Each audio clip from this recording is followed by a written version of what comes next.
Go to Windows C, Users, select your username, go to View and check the hidden items. So you can see a new folder called app data. Just go into that, the local, programs, Python, your Python version, and then scripts. Now if you see pip files like this, then pip is already installed.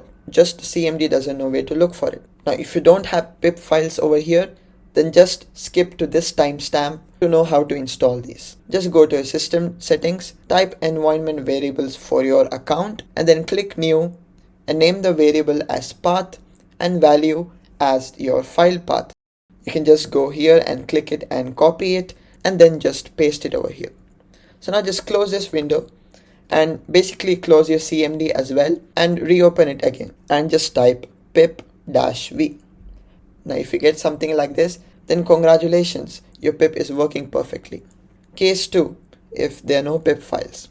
So for that, just go to this link which is there in the description and just right click and save as just to download the Python file. And then just execute the Python file and you should see the new pip files should be installed in your scripts folder. And basically just go back to the step 1 and configure your path.